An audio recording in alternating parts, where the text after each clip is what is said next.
한때 석유 생산량 세계 1위, 도시가 번영하고 부가 넘쳤지만 이 나라는 한순간에 나락으로 떨어졌습니다. 왜 그랬을까요?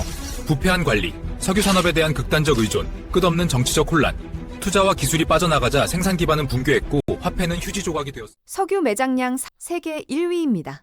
사우디아라비아보다 많습니다. 그런데 이 나라 국민들은 평균 체중이 2년 만에 10kg 빠졌습니다.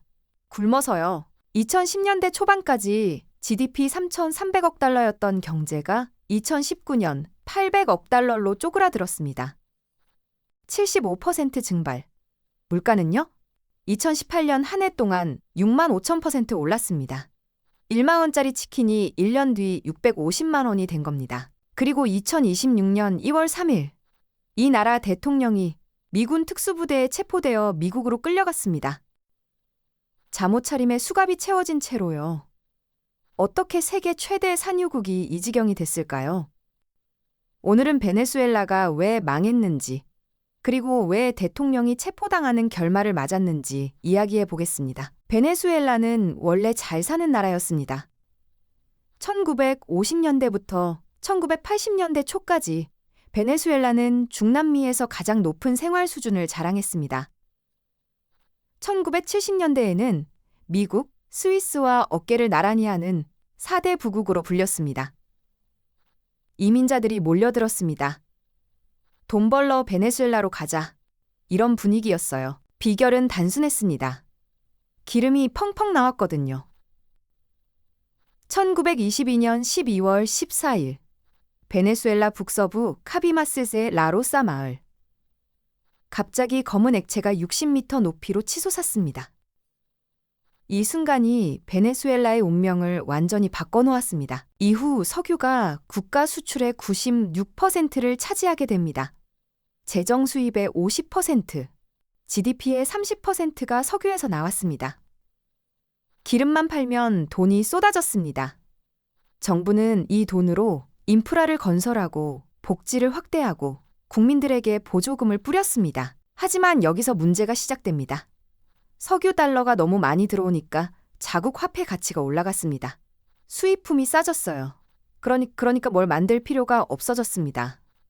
농업, 공산품 다 수입하면 되니까요. 경제학에서는 이걸 네덜란드병 또는 자원의 저주라고 부릅니다. 자원이 넘쳐나면 오히려 나라가 망한다는 역설이죠. 실제로 베네수엘라의 제조업 기반은 점점 사라졌습니다. 농촌은 거의 폐허가 됐고 식량 자급률은 바닥을 쳤습니다. 오직 석유 산업만 남은 기형적인 경제 구조가 만들어진 겁니다. 그래도 1970년대 오일 쇼크 때는 괜찮았습니다. 유가가 치솟았으니까요. 문제는 그 다음이었습니다. 1980년대 국제 유가가 폭락합니다. 베네수엘라 경제도 같이 무너졌습니다. 1989년 인플레이션 84%, 1996년 99%. 정부 보조금을 줄 돈이 없어졌습니다. 국민들의 불만이 폭발했습니다. 이때 한 남자가 등장합니다. 우고 차베스. 차베스는 군인 출신이었습니다. 1992년 쿠데타를 시도했다가 실패해서 감옥에 갔습니다. 그런데 이 실패한 쿠데타가 오히려 그를 영웅으로 만들었어요. 부패한 기득권에 맞선 사나이. 이런 이미지가 생긴 거죠. 1999년 차베스가 대통령에 당선됩니다. 그의 공약은 명확했습니다. 석유 산업을 완전히 국유화해서 그 돈을 가난한 국민들에게 나눠주겠다. 21세기 사회주의, 볼리바르 혁명을 외쳤습니다. 차베스는 생각했습니다. 외국 기업들이 우리 기름으로 돈을 벌어가는 게 말이 되나? 그 돈을 우리 국민한테 줘야지. 실제로 차베스는 과감하게 행동합니다. 2005년 탄화수소법을 만들어서 외국 석유회사들의 지분을 51% 이상 국영석유회사 PDVSA가 갖도록 강제했습니다. 2007년에는 아예 엑손모빌, 코노클립스 같은 미국 대기업들의 자산을 몰수해버립니다. 숙련된 기술자들이 베네수엘라를 떠났습니다. 하지만 차베스는 개의치 않았습니다. 운 좋게도 2000년대 초반 국제 유가가 다시 치솟았거든요. 2004년부터 2008년까지 베네수엘라 경제는 호황을 맞았습니다. 오일머니가 쏟아졌습니다. 차베스는 이 돈으로 역대급 복지를 펼칩니다. 무상교육, 무상의료, 저소득층 보조금, GDP 대비 사회적 지출이 13%에서 40%까지 치솟았습니다. 빈곤율은 2003년 62%에서 2011년 32%로 뚝 떨어졌습니다. 문맹률도 낮아졌고 국민들의 삶의 질이 눈에 띄게 좋아졌습니다. 차베스의 인기는 하늘을 찔렀습니다. 가난한 사람들에게 그는 구세주였으니까요. 하지만 문제가 있었습니다. 첫째, 복지 재원이 전부 석유에서 나왔습니다. 유가가 떨어지면 답이 없었습니다. 둘째, 국유화된 석유 산업의 생산성이 계속 떨어지고 있었습니다. 1998년 하루 350만 배럴 생산하던 게 점점 줄어들었습니다.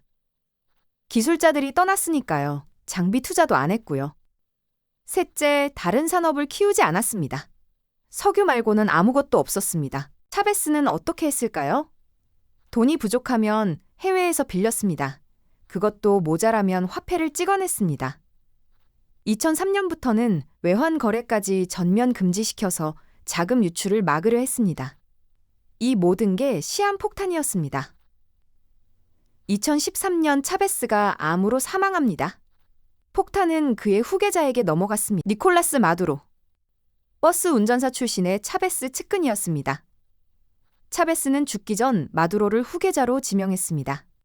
2013년 마두로가 대통령에 당선됩니다. 그런데 취임하자마자 최악의 상황이 터집니다. 2014년 국제 유가가 폭락합니다. 배럴당 100달러 넘던 게 30달러대까지 떨어졌습니다. 베네수엘라 경제가 순식간에 무너졌습니다. 정부 수입이 급감했는데 복지 지출은 그대로였으니까요. 마두로는 어떻게 했을까요? 첫 번째, 돈을 더 찍었습니다. 정부 지출을 감당하기 위해 화폐를 마구 발행했습니다. 결과요? 인플레이션 폭발. 2016년 물가 상승률 475%, 2017년 2600%, 2018년에는 6만 5천%를 넘어갔습니다. 월간 물가 상승률이 221%를 기록했습니다. 물가가 18일마다 2배로 뛰었다는 뜻입니다. 두 번째, 가격 통제를 강화했습니다. 물가가 오르니까 마두로 정부는 생필품 가격을 강제로 고정시켰습니다. 그러자 뭐가 됐을까요? 생산이 멈췄습니다. 이 가격에 팔면 손해니까 아예 안 만드는 거죠. 슈퍼마켓 진열대가 텅텅 비었습니다. 휴지, 비누, 밀가루 같은 기본 생필품도 구할 수 없었습니다. 사람들이 쓰레기통을 뒤져서 음식을 찾았습니다. 세 번째, 외국 기업들을 더 쫓아냈습니다. 가격 조작을 이유로 프랑스 회사 소유 슈퍼마켓 체인을 몰수했습니다. 더 많은 기업들이 베네수엘라를 떠났습니다. 1999년만 3,000개였던 기업이 2016년에는 4,000개로 줄었습니다. 네 번째, 선거를 조작했습니다. 2015년 총선에서 야당이 압도적 승리를 거뒀습니다. 그러자 마두로는 의회를 무력화시켰습니다. 2018년 대선에서는 유력 야당 후보의 출마를 원천 봉쇄했습니다. 국제사회가 부정선거라고 비난했지만 마두로는 무시했습니다. 그 결과가 어땠을까요? 2012년 최저임금이 달러로 환산해서 월 360달러였습니다. 2015년에는 31달러로 떨어졌습니다. 2019년에는요? 2달러입니다. 월급이 2달러. 국민의 90%가 빈민이 됐습니다. 780만 명이 나라를 떠났습니다. 인구의 4분의 1이 탈출한 겁니다. 2020년 미국은 마두로에게 체포 현상금 1,500만 달러를 걸었습니다. 마약 테러리즘 혐의였습니다. 트럼프 1기 행정부 때 이미 마두로 정권 교체를 시도했습니다. 야당 지도자 후안 과이도를 베네수엘라의 정당한 대통령으로 인정했죠. 하지만 실제 군사행동까지는 가지 않았습니다. 2024년 대선에서도 마두로는 부정선거 의혹 속에 당선을 선언했습니다. 야당 후보 에드문도 곤잘레스가 실제로 승리했다는 증거가 있었지만 마두로는 무시했습니다. 곤잘레스는 체포영장이 발부되어 스페인으로 망명해야 했습니다. 국제사회의 비난? 마두로는 웃어넘겼습니다. 그는 생각했습니다. 미국이 뭘 할 수 있겠어? 이라크 꼴 나고 싶지 않으면 가만히 있을. 그런데 2025년 트럼프가 다시 대통령이 됩니다. 2025년 8월 미국은 마두로 체포연상금을 5천만 달러로 올렸습니다. 700억 원입니다. 9월부터 미국은 카리브해의 항공모함, 강습 상륙함을 포함한 10척 이상의 해군 함정과 1억 5천 명의 병력을 집결시켰습니다. 마약 운반 의심 선박들을 공격해서 100명 이상을 사살했습니다. 12월 베네수엘라산 원유를 운반하는 유조선들을 납포하기 시작했습니다. 사실상 봉쇄였습니다. 그리고 2026년 2월 3일 새벽 2시 확고한 결의 작전이 개시됩니다. 100대 이상의 미군 항공기가 베네수엘라 북부 전역을 폭격했습니다. 방공 시스템, 군사 기지가 무력화됐습니다. 카라카스 곳곳에서 폭발음이 울렸습니다. 마두로는 USS 이오지마함에 실려 관타나모만을 거쳐 뉴욕으로 이송됐습니다. 브루클린 구치소에 수감됐습니다. 마약 밀매, 테러 공모 혐의로 기소됐습니다. 작전 시작부터 체포, 철수까지 150분, 2시간 반 만의 일이었습니다. 마두로가 체포된 후 베네수엘라는 어떻게 됐을까요? 부통령 델시 로드리게스가 임시 대통령 역할을 하고 있습니다. 그녀는 마두로의 석방과 복귀를 요구하고 있습니다. 하지만 미국은 우리가 원하는 대로 해주면 베네수엘라 운영에 개입하지 않겠다고 압박하고 있습니다. 야당 지도자들은요, 2025년 노벨 평화상을 받은 마리아 코리나 마차도, 실제 대선 승자로 인정받는 곤잘레스 모두 해외에 망명 중입니다. 돌아가도 군부의 지지 없이는 아무것도 할 수 없습니다. 아이러니한 건 미국의 진짜 관심사입니다. 트럼프 대통령은 체포 직후 이렇게 말했습니다. 베네수엘라 땅에서 엄청난 부를 끌어낼 수 있다. 그 일부는 미국이 입은 피해에 대한 보상으로 보유할 것이다. 작전 전에 미국 석유 기업들에게 먼저 정보를 흘렸다는 것도 인정했습니다. 의회에는 숨겼으면 세계 최대 석유 매장국의 독재자를 끌어내린 건 민주주의를 위해서가 아니었습니다. 기름 때문이었습니다. 베네수엘라의 비극은 단순하지 않습니다. 자원의 저주? 맞습니다. 하지만 노르웨이도 석유 부국입니다. 망하지 않 사회주의? 일부 맞습니다. 하지만 차베스 이전에도 베네수엘라는 이미 석유에만 의존하는 기형적 구조였습니다. 핵심은 이겁니다.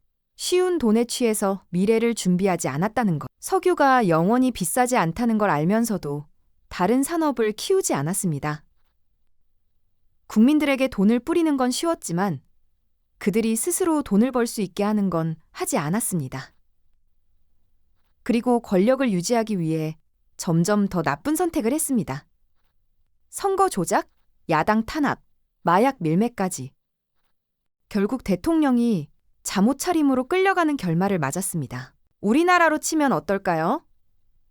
만약 반도체가 영원히 잘 팔릴 거라고 믿고 다른 건 아무것도 준비하지 않는다면? 베네수엘라는 먼 나라의 이야기가 아닙니다. 쉬운 성공에 취해 미래를 준비하지 않을 때 어떤 결말이 기다리는지 보여주는 경고입니다. 오늘의 영상이 좋았다면 구독, 좋아요,